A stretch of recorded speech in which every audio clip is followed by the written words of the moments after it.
Les spécialistes vous parlent sur SOS Docteur TV. Nous sommes avec un médecin très connu de nos plateaux, le docteur Deasoué Lidao Bawe. Il est infectiologue. Il nous reçoit pour une deuxième fois. Nous l'avons déjà reçu pour parler des hépatites, de la méningite. Nous allons parler avec lui cette fois-ci des problèmes que nous rencontrons en saison de pluie. On en a encore pour quelques mois et les problèmes de santé publique, il y en a. Quelles sont les précautions que nous pouvons prendre pour nous mettre à l'abri des différents risques qu'il va évoquer avec nous? Ce sont là les quelques réponses que nous sommes venus chercher chez le docteur Bawe. Docteur, bonjour. Bonjour. Merci de nous recevoir à nouveau pour ce nouveau numéro de notre émission. Vous vous êtes rendu disponible. Merci, c'est tout à votre honneur. Et il y a des patients qui attendent. On leur souhaite toute la rémission et que le fait qu'ils viennent vous voir soit source d'espoir et de retour d'un bon état de santé pour eux. Merci. Oui. Alors, docteur, c'est vrai, nous allons regarder ce petit élément d'ailleurs qui nous met dans le décor de ce dont nous voulons parler. Nous allons revenir. Qu'est-ce qui se passe au cours de cette saison des pluies? Éléments sonores et visuels. D'après l'Agence nationale de la protection civile ANPC, la situation est critique dans les communes de Golfe 2, 5, 7 et Agonivé 4 et 6. Toutefois, les eaux vont se retirer après le temps d'écoulement de celles-ci. L'institution indique aussi que la situation est inquiétante dans certains quartiers de Lomé, tels que Hijranawe, Agwekitigan, Toblekopé, Sanguera-Sanyrame et au marché d'Aoussa Zongo. Toutefois, l'agence informe que la situation est moins inquiétante à Agwekakaveli, à Dewi, GTA et à Togo 2000. L'Agence nationale de la protection civile annonce par ailleurs des dispositions dont le déclenchement du système de pompage des eaux, la coordination avec les directions des services techniques des communes pour l'alerte, la remontée des informations des quartiers à risque, la poursuite de la surveillance et de l'évaluation. Alors, docteur, on voit bien que ce sont les inondations par ici, les gens qui ont été délogés de leur maison, mais dans cette cacophonie, il va y avoir un autre problème. En matière de santé publique, quels sont déjà les risques quand la saison des pluies arrive?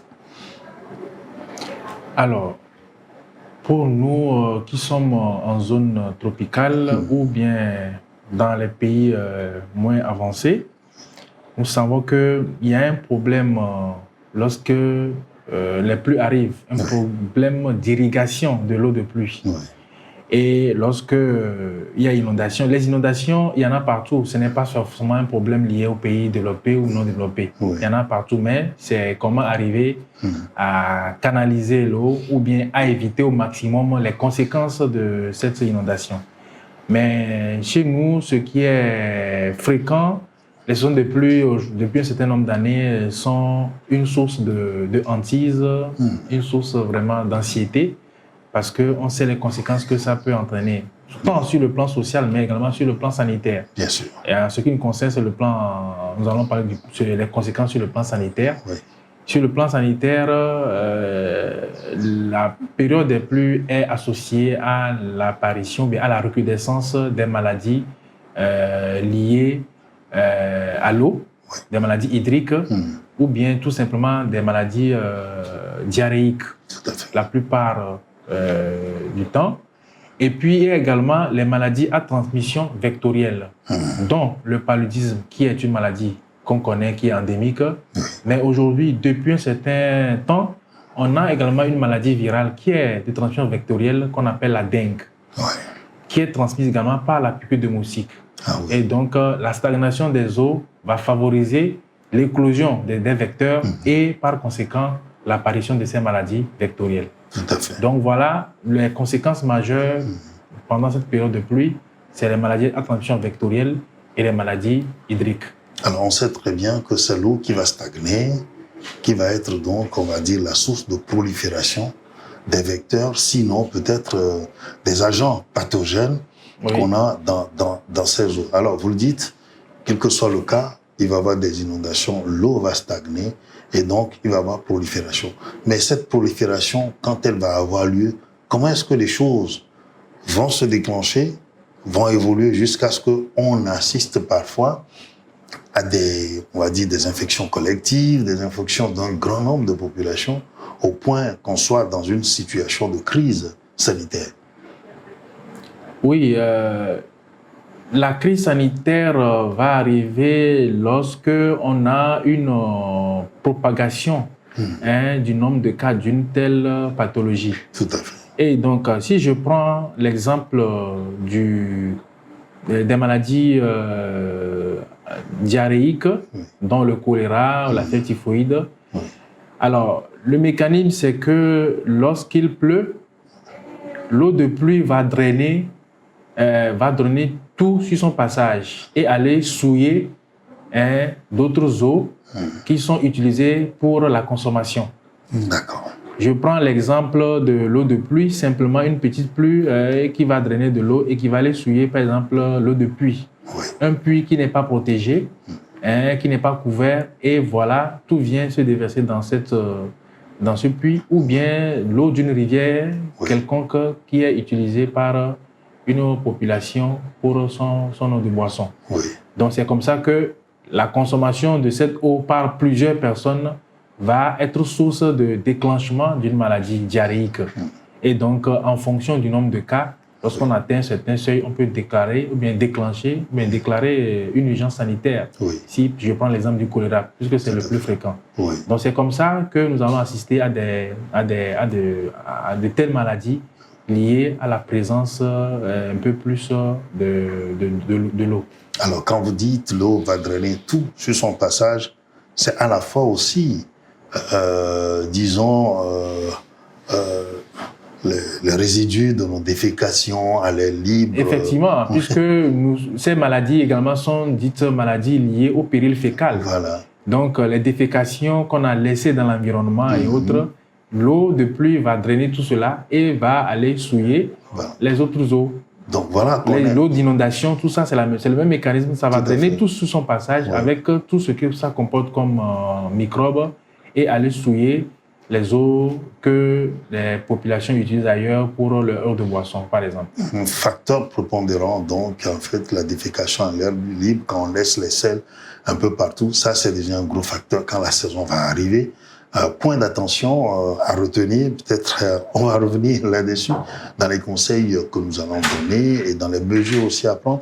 Mais il y a un autre, disons, fléau. Ce sont parfois aussi les morsures de serpents qu'on note dans certaines zones particulièrement. Oui, il y a également les morsures de serpents qu'on note, mais ça, c'est lié à certaines zones où on a beaucoup plus, les zones rurales surtout, où on a, pendant cette période également, cette période peut perturber, si on peut le dire, peut perturber également l'écosystème d'une localité et on peut assister également à des morsures fréquentes. Oui. L'eau qui draine tout sur son passage, c'est que tout avec en même temps, et certains ouvrages aussi qui vont déborder, mais étant déjà, on va dire, des sources, des réservoirs d'un certain nombre d'agents et d'un certain nombre de vecteurs. Oui, effectivement. Non. Oui, j'ai donné l'exemple, on a parlé des envenimations. Oui. On a parlé également des maladies liées à l'eau. Oui. L'eau qui va drainer tout son passage avec tout ce que cela comporte comme microbes et autres. Oui. Ce sont les facteurs. Mais également, quand l'eau coule, il va se stagner quelque part. Et plus la stagnation est longue, elle dure, ça va favoriser également d'autres choses, notamment le développement des moustiques. Et on sait le rôle des moustiques dans certaines maladies telles que le paludisme. Tout à fait. Et donc, on va avoir beaucoup plus de cas également de paludisme lorsque, aux alentours de nos maisons, on a des récipients, des pneus usagés qui sont remplis d'eau, qu'on ne vide pas, qu'on ne détruit pas. Ouais. Ça va favoriser l'éclosion de ces moustiques et on va avoir également beaucoup de cas de paludisme. Alors, ces gîtes larvaires qu'il faut aller détruire probablement, qu'il faut éviter donc d'abriter à la fois derrière les maisons, mais au sein des maisons même parfois. Certaines feuilles d'ailleurs qui vont garder de l'eau, on voit bien que c'est l'environnement qui est touché et on est en face d'un problème d'assainissement le plus souvent où on va dire tout ce qui nous entoure, à la fois nous-mêmes, nos latrines, à la fois nos puits, vous l'avez dit, qui sont sources de boissons, qui vont devenir très vite donc des sources de prolifération de maladies. Donc, au-delà du fait que on va voir l'infectiologue, c'est que ça parle quand même pour un certain nombre d'acteurs aussi. Oui, un certain nombre d'acteurs sont mis en jeu, parce que quand je prends l'exemple des inondations, quand il y a une inondation dans une localité, c'est tout un certain nombre d'acteurs qu'on déploie sur le terrain.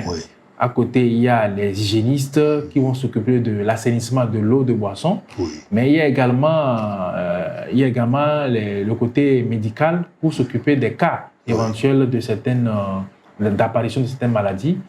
Et également, on met en contribution les forces de l'ordre, l'armée, les sapeurs-pompiers pour trouver un mécanisme pour pomper l'eau, tout ça. Donc, ça fait drainer beaucoup d'entités pour pouvoir mettre la population tant soit peu à l'aise pendant cette période-là. Voilà. Donc, ce n'est pas seulement une affaire de santé, mais également c'est une affaire qui touche beaucoup de secteurs. Alors, voilà que nous sommes dans une situation où on connaît pratiquement les saisons dans nos pays, mais on a l'impression que le problème est récurrent. À chaque fois, on est face au même problème. Et à croire qu'en réalité, on est assujetti, on est obligé, ou il y a forcément quelque chose que l'on peut faire en amont. Oui, si je prends du côté sanitaire, alors, nous avons parlé des maladies liées à l'eau. Je pense que si toute la population a de l'eau potable, bien qu'il y ait des inondations, on ne verrait plus ces maladies liées à l'eau. Parce que toute la population a de l'eau potable. Donc, ça veut dire que pour éloigner ces fléaux, notamment sanitaires, il faut doter la population. Il faut que la population ait accès à l'eau potable. Tout à fait. L'adduction d'eau doit être quand même... Maintenant, il faut également que la population adopte des comportements pour améliorer l'hygiène. Tout à fait. Normalement, pendant ces périodes-là, il faut de temps en temps regarder les alentours des maisons pour voir s'il n'y a pas un récipient qui contient de l'eau qui stagne là-bas, parce que ça peut être un facteur d'éclosion de moustiques, et on va se rendre compte que la maisonnée, il y a plein d'enfants qui font des paludisme à la maison. Donc déjà, il faut voir aux alentours des maisons, même sur les toits, s'il n'y a pas de récipient, des pneus qu'on a laissés, tout ça, il faut les détruire, vider l'eau et bien nettoyer les alentours des maisons. Déjà, si la population a conscience de cela et on pratique ces mesures, on verra que il y aura quand même, ça va avoir une incidence sur on va atténuer les impacts. Ces problèmes sanitaires. Ça, c'est un. Maintenant, l'autre aspect également, c'est que les inondations, quelquefois, c'est lié à l'urbanisation non contrôlée. Tout à fait. Donc, il y a ce côté également qu'il faut voir. Donc, les services spéciaux sont là pour contrôler cela. Comment construire pour favoriser l'écoulement de l'eau lorsqu'il pleut, tout ça, il y a des services qui sont là pour contrôler cela. Donc, je pense que ces aspects-là, si on les voit, même s'il y a inondation, il y a certains aspects qui ne seront pas, qu'on ne verrait pas, notamment les aspects sanitaires. Voilà. Mais comme je dis, les inondations, ça peut arriver partout. Ça peut arriver partout. Mais quand il y a trop de pluie, on comprend qu'effectivement, on va avoir une inondation. Mais il faut que, quand ça arrive, il faut que l'eau trouve le passage pour aller vers un point où ça ne nuirait pas à la population. Aujourd'hui, dans nos villes, ou bien quand je prends le cas de Lomé, on a des points, des retenues d'eau qui sont faits ça et là. Mais on a constaté que même quand il ne pleut pas assez, ou bien dès qu'une petite pluie, une petite pluie qui n'est pas aussi importante que ça, on voit que ces retenues d'eau sont déjà pleines à craquer et qui débordent. Donc ça veut dire qu'il y a du travail encore à faire à ce niveau. C'est ça. Et puis la canalisation de la ville, tout ça c'est à revoir, parce que c'est tout ça qui va faire que on peut avoir beaucoup de pluie, mais une fois que l'eau trouve le passage pour aller vers un point où ça ne nuit pas à la population, je pense qu'on a déjà gagné ce pari. Sinon, on ne veut pas arrêter les inondations, ce n'est pas possible. Parce que ça arrive partout. Voilà, il va y avoir des pluies, dont vous le dites. Mais au niveau individuel, vous avez dit détruire les gîtes larvaires, comme vous l'avez dit. Mais est-ce qu'au niveau de la consommation des aliments, est-ce qu'il y a des risques qui sont des risques peut-être organiques liés au fait que nous sommes en saison des pluies où il y a peut-être, il fait plus frais, où il y a peut-être de l'eau, l'environnement n'est plus le même, il y a un changement, on passe de la chaleur vers une certaine humidité? Dit ainsi, à mon avis, je ne pense pas. Je ne pense pas. Mais ce qui est également lié à ces maladies diarrhéiques en saison de pluie, c'est qu'en saison de pluie, nous avons également l'apparition des fruits. Ouais. En zone tropicale, nous avons les mangues. Et c'est toujours une question d'hygiène. Parce que ces mangues-là vont tomber des arbres et supposons que nous avons une pluie qui a eu lieu et qui a drainé l'eau. Même s'il n'y a pas eu une inondation, l'eau de pluie a drainé tout ce qu'elle a reconstruit son passage, notamment les déchets, les défécations humaines, tout ça, et va stagner quelque part, sous un manguier, sous un arbre. Ou bien va laisser des dépôts, des traces. Donc voilà les mangues qui tombent, les fruits qui tombent, et voilà, on vient les ramasser sans les laver correctement et on les met à la bouche. C'est également un facteur. Il n'y a pas eu inondation, mais ce facteur, ce manque d'hygiène a fait qu'on a contracté une maladie, une infection digestive. Donc il y a également ce fléau-là qu'on rencontre également en zone tropicale pendant la saison des pluies. Alors, en cette période, et tout est lié également au péril fécal. Tout à fait. Oui. Donc cela voudrait dire que c'est l'homme qui va créer donc les sources pour lui-même finalement. L'homme qui va être son propre assassin dans ce cas-là, on va dire, où en réalité, les vecteurs sont là. On vient déposer donc les éléments que le vecteur, lui, va transporter pour donc, en fait, les distribuer, on va le dire comme ça. Et on se retrouve dans les crises. Alors, le rôle de l'infectiologue dans cette période-là, qu'est-ce qu'il doit faire?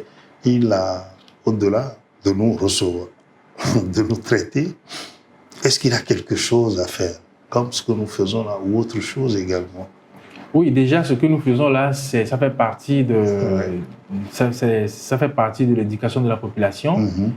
Bon, maintenant, si par exemple, on a une situation sanitaire, une urgence sanitaire, là également, l'abord également sera tout autre. Donc, on va déployer du personnel sur le terrain pour la sensibilisation. Et à l'endroit de la population. Tout à fait. Mais déjà, lorsque on reçoit également à l'hôpital, en dehors même d'une situation sanitaire, d'une urgence, lorsqu'on reçoit un patient, en fonction des résultats des analyses qu'on lui a demandées, s'il y a à renforcer son hygiène, par exemple, on lui donne les conseils pour renforcer son hygiène. Parce qu'il y a des maladies qui sont liées au manque d'hygiène. Je ne parle pas seulement de l'hygiène alimentaire, mais quelqu'un qui a un problème d'hygiène, lorsqu'il vient à l'hôpital et qu'on voit qu'il y a un problème d'hygiène, on lui donne les conseils pour ça. Donc, ce sont les actions qu'on peut mener. Ce qu'on est en train de faire, une émission pour sensibiliser la population. Mais quand il y a urgence, où on a beaucoup de cas également, on va sur le terrain. On va également sur les plateaux pour faire la sensibilisation. Tout à fait. Et la sensibilisation, on la fait également tous les jours à l'hôpital, lorsqu'on reçoit le patient. En fonction de sa situation, son état clinique, on lui donne également les conseils qu'il faut. Alors, le médecin qui doit crier garde en même temps, mais pas dans son petit carré, et vous l'avez dit, ça c'est un autre élément. On reviendra voir si aujourd'hui le médecin n'est quelque part pas obligé de quitter un peu son fauteuil quand il ne soigne pas en milieu hospitalier ou dans son cabinet pour s'investir vraiment dans le milieu social et peut-être comme un gongonneur avec son bâton de pèlerin qui aide à meute donc les populations dans des situations particulières. Nous allons écouter d'autres acteurs, d'accord, qui sont concernés par tout ce que nous avons évoqué, les hygiénistes, on va voir d'autres, les nutritionnistes aussi, vous l'avez dit, il va y avoir un certain nombre de problèmes et puis nous allons revenir pour voir un peu à votre avis, à votre niveau, quels sont les autres conseils que vous pouvez nous donner. Nous marquons cette nouvelle pause et nous revenons. Routes, bassins, maisons, tous ces lieux sont inondés depuis le 27 mai jusqu'à ce jour. L'Agence nationale de la protection civile ANPC met tout en œuvre pour assurer une bonne santé à la population sinistrée. Il a été mis en place une équipe pour faire des interventions sur les bonnes pratiques en matière d'hygiène, l'utilisation de l'eau potable et la sécurisation des latrines pour que l'eau ne s'infiltre pas dans les WC et que ça crée une nuisance dans les ménages. Lorsque l'eau s'est retirée un peu de certains ménages, nous avons procédé à la désinfection de ces ménages, des écoles et des marchés. Après cette désinfection, après ces lieux, nous sommes allés sur les dépotoirs qui ont été également désinfectés. Pour le suivi de la qualité de l'eau, nous avons mis à la disposition des équipes des appareils pour tester le chlore résiduaire après la distribution des comprimés de chlore que nous avons fait dans les ménages. La plupart des quartiers ont connu le retrait substantiel des eaux à travers les actions de l'agence et ses collaborateurs. Pour une vie saine des sinistrés, l'Institut donne certains conseils. Nous demandons aux populations de consommer l'eau potable, utiliser les comprimés de chlore pour potabiliser cette eau, de laver les mains avec de l'eau et du savon. Et pour les toilettes qui ont été inondées, de demander aux services techniques de passer pour évaluer l'état de leur WC avant l'utilisation. Les pluies des mois à venir seront beaucoup plus abondantes. Pour sauver des vies, l'institution de la protection civile recommande aux sinistrés le respect des mesures instaurées. Nous sommes avec le docteur Lidao Bawé, il est infectiologue. Docteur, nous l'avons dit, on a écouté plein d'acteurs, chacun en ce qui concerne ce qu'il doit faire.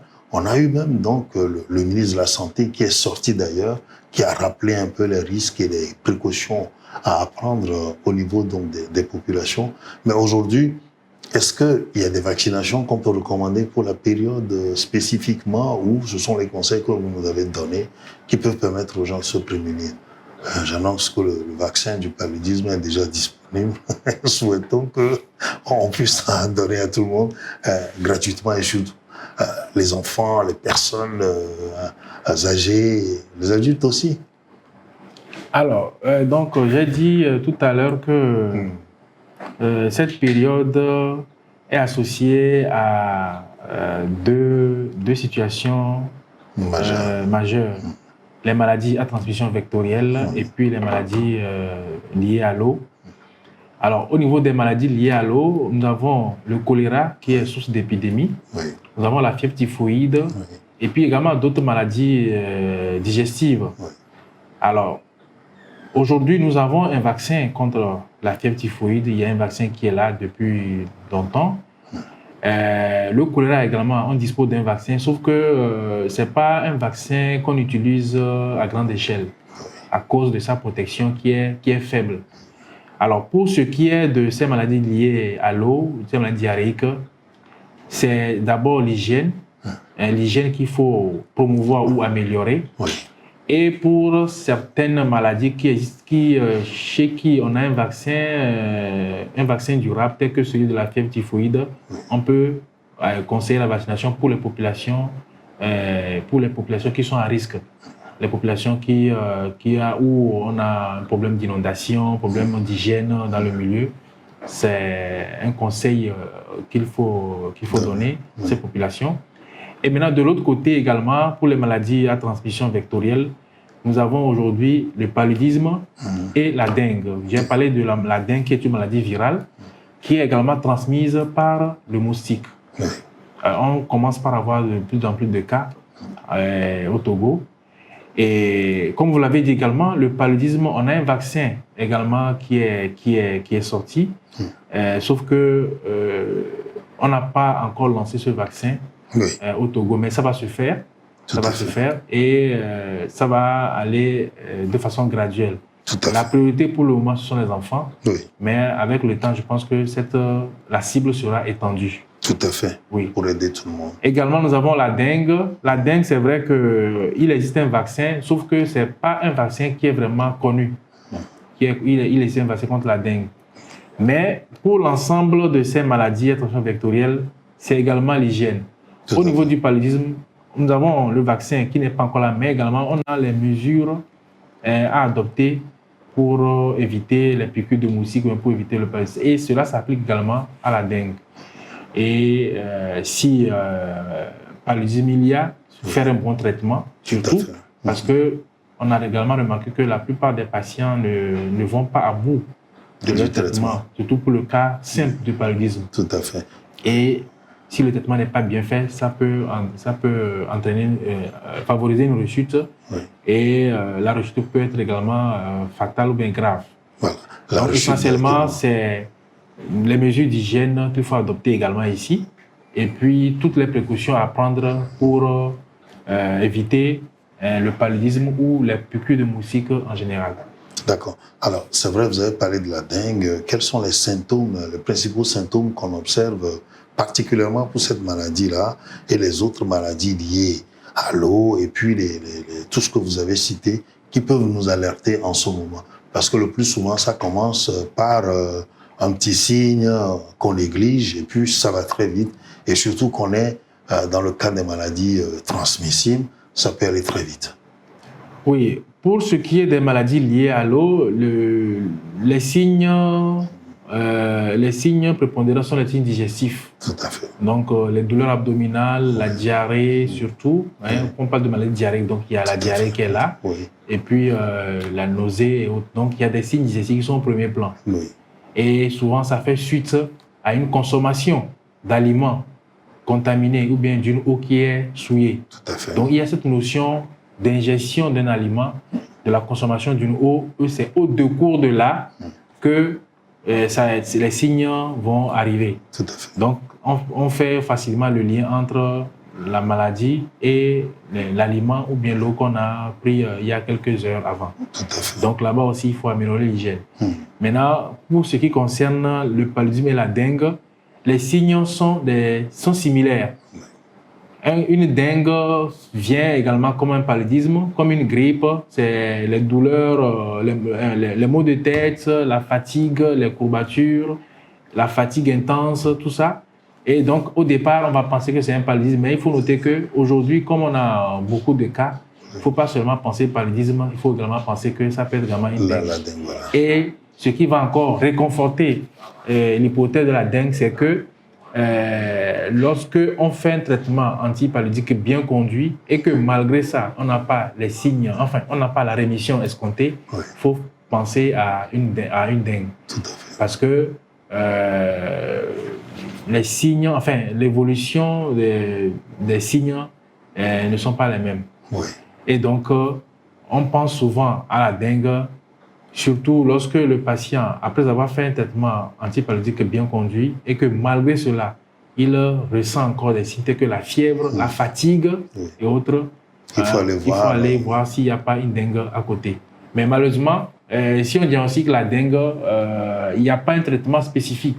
C'est juste que les signes qu'on va traiter. Parce que le plus souvent, on a tendance à bourrer les patients d'antibiotiques parce que la fièvre continue. Oui. Sans chercher à savoir quelle est l'étude de la fièvre. Parce qu'on a déjà traité un paludisme. Oui. Et peut-être également qu'on lui a même fait des antibiotiques. Et malgré ça, ça continue. On se dit non et on va chercher d'autres antibiotiques. Alors qu'il faut penser à la possibilité que ce soit une dengue. Parce que là, moi, j'ai reçu un cas, pas plus que avant-hier, qui est venu avec les résultats hier, qui a confirmé effectivement que c'était une dengue. Donc, c'est le lieu de penser à cette maladie. Tout à fait. Et pour les collègues qui nous écoutent, à demander cette analyse lorsque on est devant une fièvre qui traîne depuis des semaines, depuis des jours, malgré toutes les précautions qu'on a prises, et notamment en termes de traitement antipaludique ou bien traitement antibiotique. Tout à fait. Voilà donc les éléments que vous nous donnez, qui nous confortent et qui éveillent surtout notre attention, parce que vous l'avez souligné, un palu qui ne finit pas, il ne faut pas continuer à accentuer le traitement, s'arrêter pour demander s'il n'y a pas une dengue cachée quelque part. Là aussi, donc, double avantage, bien évidemment, quand on s'occupe d'une, on s'occupe de l'autre en même temps. Docteur Lidao Bawé, vous êtes infectiologue, vous avez accepté encore une nouvelle fois de nous consacrer de votre temps dans l'entre-deux consultations comme vous le faites avec nous d'habitude. Merci encore vivement pour de nous consacrer du temps et surtout pour cette disponibilité dont vous faites preuve.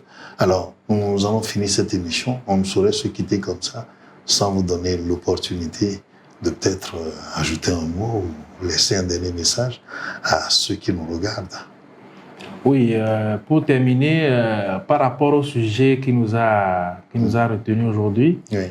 Le dernier mot que je vais placer, c'est à l'endroit de cible, à l'endroit de la population et à l'endroit également de mes confrères, mes collègues médecins. D'accord. Alors, à l'endroit de la population, nous sommes dans une période de pluie et nous avons dit au cours de cette émission les conséquences sanitaires que cela engendre. Les problèmes liés à l'eau, les problèmes liés aux maladies vectorielles. Et donc, pour ce qui concerne les maladies vectorielles, c'est vraiment pour les maisons, on conseille vraiment de dégager tout ce qui est retenu d'eau qui puisse favoriser l'éclosion des vecteurs, notamment les moustiques. Tout à fait. Et qui dit moustique dit piqûre et ça peut être paludisme ou la dengue dont nous avons fait cas également. Donc, c'est de faire une hygiène environnementale tout autour de nos maisons pour éliminer les flaques d'eau et également réduire les piqûres de moustiques, surtout les soirs, la nuit ou bien pendant le jour. D'accord. Et ça va réduire également ces maladies telles que le paludisme et la dengue. Et maintenant, pour ce qui est des maladies liées à l'eau, c'est vraiment pour les populations qui sont dans une zone où vraiment l'eau est de qualité douteuse. Je pense que pendant ces périodes, il y a le service d'hygiène également qui participe à cela. Dans les zones où il y a vraiment un problème d'inondation, lorsqu'on déploie le service d'hygiène, il y a une distribution de chlore pour assainir l'eau avant la consommation. Ça se fait sur le terrain. D'accord. Et donc, pour les populations qui n'en disposent pas ou bien qui n'auraient pas, surtout si le stock qui a été donné est fini, il faut s'en procurer pour stériliser l'eau, assainir l'eau avant la consommation. Ça évite beaucoup de maladies diarrhéiques ou bien liées à l'eau. Donc, c'est le conseil que je vais donner à la population. Et maintenant, à l'endroit de mes confrères ou bien de mes collègues médecins, il y a la dengue qui évolue au Togo, notamment dans le Grand Lomé. Et donc, je conseille à mes collègues qui reçoivent des patients, surtout chez qui il y a une fièvre qui persiste, de penser à l'éventualité, à l'hypothèse d'une dengue et demander juste une sérologie de la dengue et aller attendre voir la confirmation et donner les conseils qu'il faut. Aujourd'hui, cette analyse se fait à l'Institut d'hygiène. Il suffit de demander une sérologie et le patient vous revient avec les résultats pour savoir si sa fièvre persistante n'était pas une dengue, par exemple. Plutôt que de s'acharner à lui bombarder des antibiotiques ou bien à faire des traitements qui n'ont pas fait leur preuve. Voilà les conseils que je vais donner pour la fin de cette émission. Merci. Docteur Bawé, merci beaucoup et à très bientôt pour un nouveau numéro. Si vous êtes toujours disponible, et nous espérons que vous le serez. Merci à vous aussi, chers téléspectateurs, pour votre fidélité. Restez-nous toujours fidèles. Merci à toutes les équipes rédactionnelles et techniques qui nous accompagnent dans la fabrication de ce produit que nous mettons à votre disposition. Bien, à consommer sans modération, bien évidemment, pour votre santé. À très bientôt. Votre santé et bien-être, notre priorité. On se dit l'œil rivé sur l'écran SOS Docteur TV.